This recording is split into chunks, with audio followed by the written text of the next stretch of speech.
Chief Dan Ulasi has dropped a strong message again, and this time it's shaking a lot of tables. He said, and I quote, "Nnamdi Kanu is a reflection of Nigeria's civil war mistakes." That statement alone is very deep, and if you think about it, it makes sense. It means the problem of the Southeast, the tension, the anger, and the feeling of being left behind all go back to what Nigeria refused to fix after the Civil War. And according to Ulasi, until Nnamdi Kanu's matter is resolved in the right way, those wounds can never fully heal. Now, let's talk about what's happening right now. You know, Kanu's court case is still dragging on. The judgment is coming up soon, and a lot of people are watching to see what the government will do. Many supporters believe his continued detention is no longer about justice. It's politics. They feel it's time for healing, not punishment. And Chief Ulasi is saying the same thing. The day Nnamdi Kanu walks out of detention might actually mark the real end of the civil war in Nigeria. Not the one that ended with guns, but the one that still lives in people's hearts. Guys, if you're following, please don't forget to like this video and subscribe so you can always get updates as things unfold. Summary of Nnamdi Kanu summarizes the problem of the Southeast.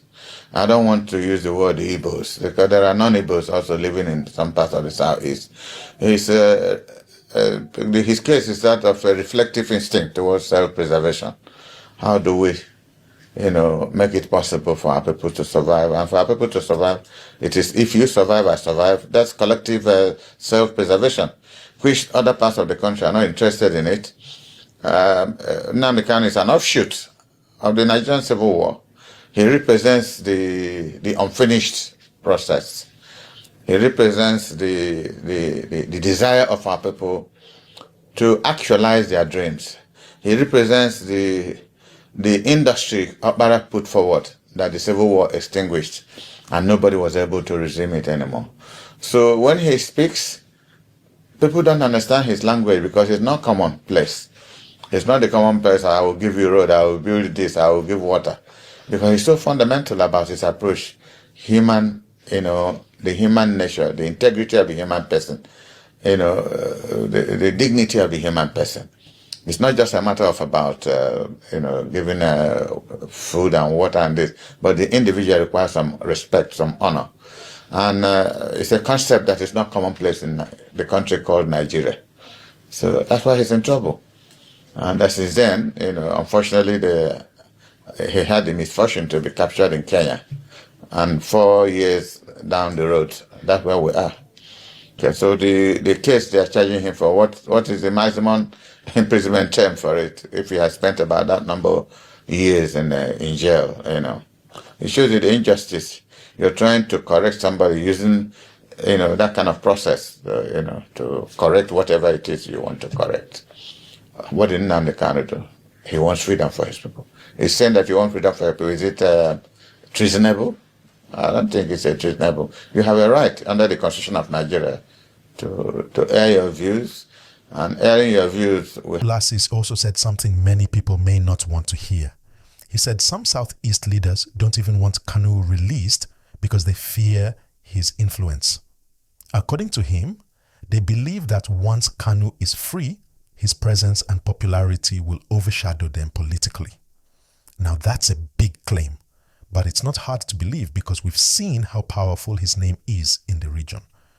Whether you support him or not, one thing is clear. Nnamdi Kanu is not just a man anymore, he's a symbol. A voice that represents a region that still feels unheard.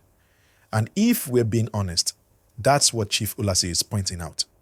He's saying, look, we keep saying the war ended in 1970, but if people are still feeling marginalized, if roads, industries, and opportunities are still lacking in the Southeast, then maybe the war never really ended. It just changed form. That's a heavy truth to think about.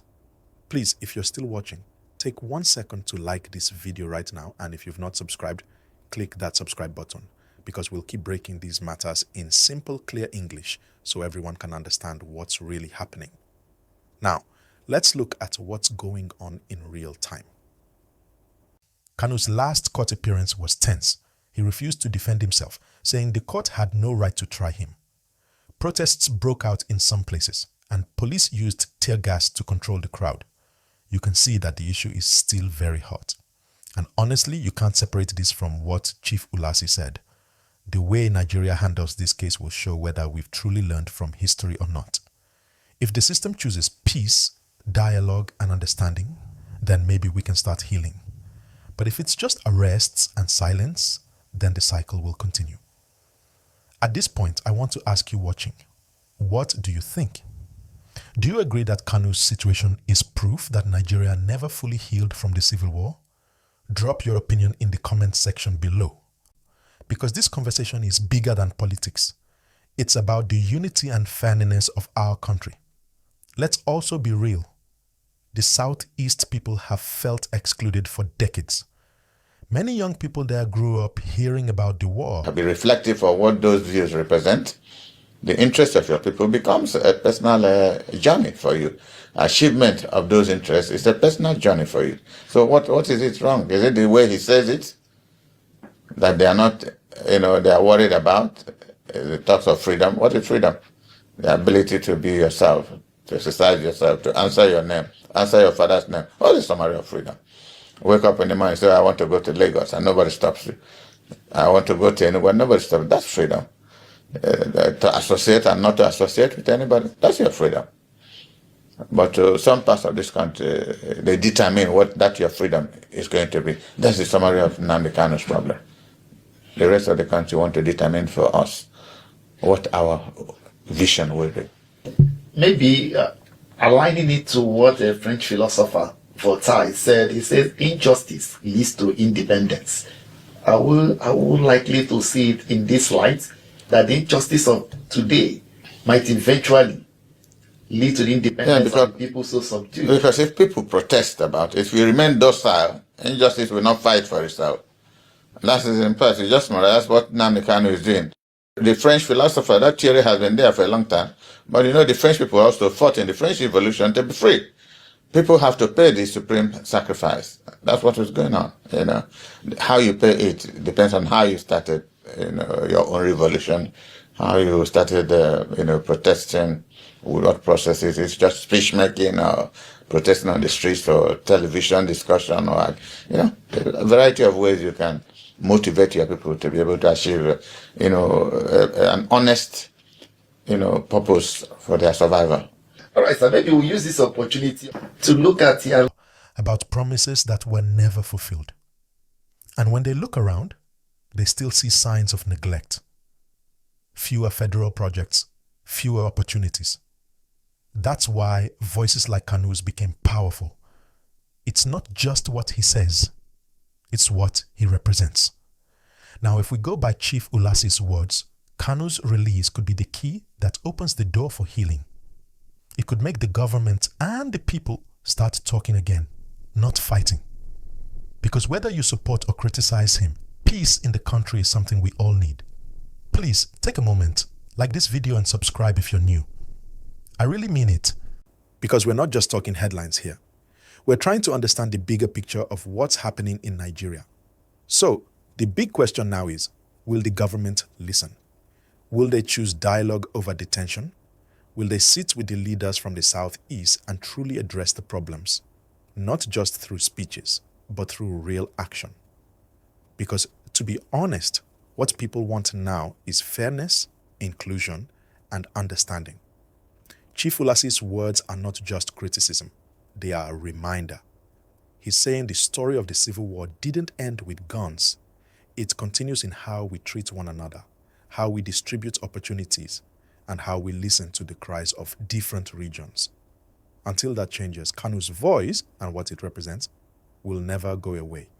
And let's be honest, you can't build unity by force. You build it by trust, dialogue, and respect. That's what the people are asking for.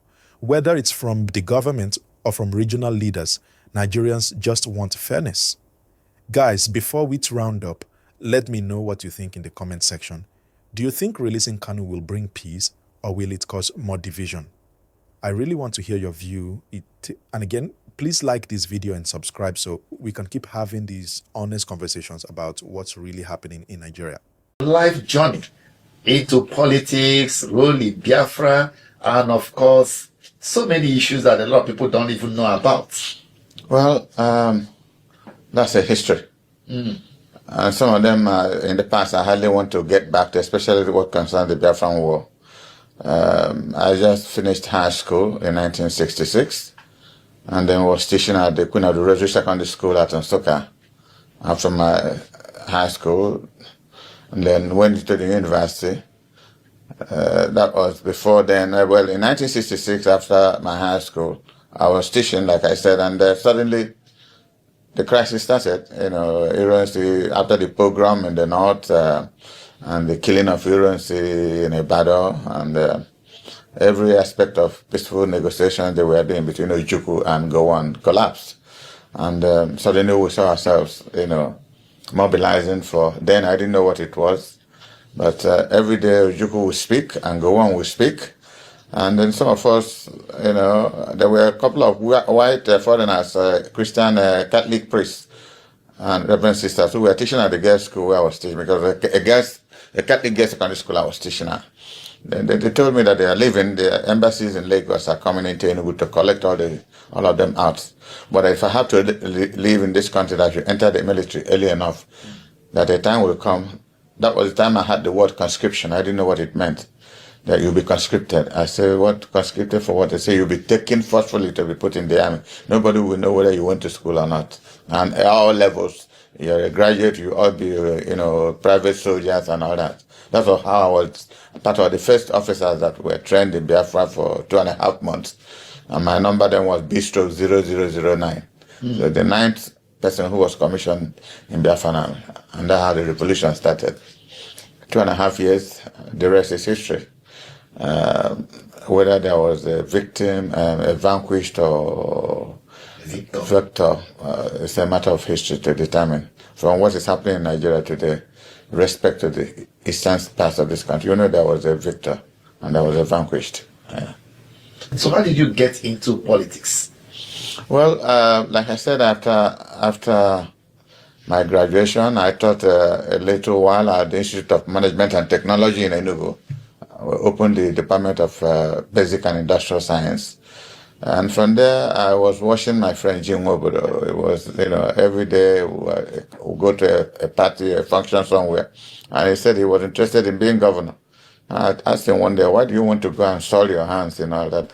The time M.I. Bara functioned, that they had a purpose. And look at what he did in Eastern Nigeria. What I'm seeing now with the military, there's no purpose, just to cannibalize the whole process. He said, well, but somebody can change it. And I've never forgotten that. He said, we can't give up because somebody else was bad. Go there and make a difference. That was what motivated me when Jim was the governor of Anambra State under NPP, with Zik as their candidate. Unfortunately, I didn't find it revolutionary enough. So myself, late SG Koku, late Uche Chukwumerije, we all joined Nnamdi Kanu in People's Redemption Party. We thought we could change Nigeria overnight. That was when we knew how complicated and complex this country it was and is still today. That's why nothing has changed, because nobody wants the status quo to be changed. Even when you change one status quo, new status quos come up to take the place of the ones you changed. So Nigeria is a systemic problem, but we can't give up. If anybody has a voice, use your voice for change. I believe that someday people will listen and start at least attempting to make